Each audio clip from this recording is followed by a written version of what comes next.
Të nderuar përfaqësues të mediave, dje pam një spektakël politik në Shkup. Shumë kamera, shumë fjalime dhe prerje shiritash.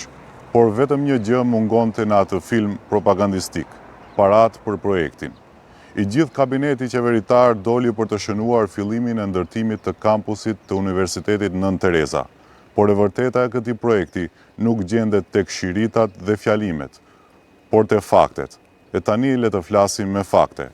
Kontrata për ndërtimin e kampusit është nënshkruar me kompaninë Stenton nga Manastiri me vlerë prej 2.1 miliard denarësh, ose 34.3 milion euro, dhe me afat realizimi prej 60 muajsh apo 5 vjet. Pra, kampusi, sipas kontratës, duhet të përfundojë në vitin 2029. Kjo do të thotë se çdo vit duhet të investohen rreth 7 milion euro. Ndërsa në buxhetin për vitin 2026, qeveria ka paraparë jo më shumë se 55 milion denar ose rreth 900.000 euro. Pra, për këtë vit janë siguruar vetëm 2.6% të vlerës së projektit. Me këtë ritëm, kampusi nuk do të përfundojë në vitin 2029. Ai do të përfundojë në vitin 2061. Kjo do të thotë se studentët e sotëm nuk do ta shohin këtë kampus, madje as fëmijët e tyre. Kjo nuk është planifikim serios. Kjo është me plot kuptimin e fjalës tallje me arsimin shqip. Kjo është mashtrim i studentëve shqiptar dhe simulim investimit publik. Një projekt i tillë nuk ndërtohet me fotografi për rrjetet sociale dhe me propagandë politike. Ai ndërtohet me plan financiar real, me mjete të siguruara dhe me afat të besueshëm realizimi.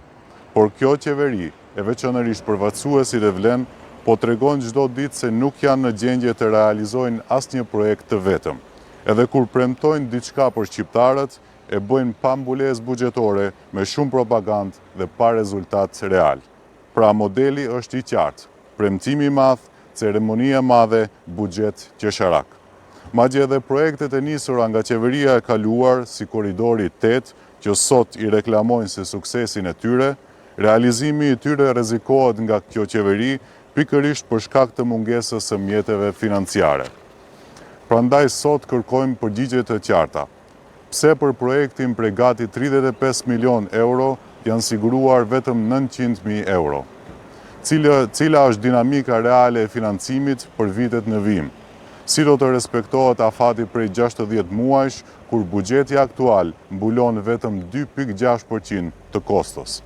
Nëse qeveria është serioze në këtë, le të paraqes plan financiar të plot, të garantuar dhe transparent. Universiteti Nën Tereza është projekt të cilin e kemi themeluar, ndërtuar dhe etabluar me shumë mund dhe sakrificë. Prandaj nuk do të lejojmë që ai të bëhet subjekt për show dhe propagandë. Faleminderit.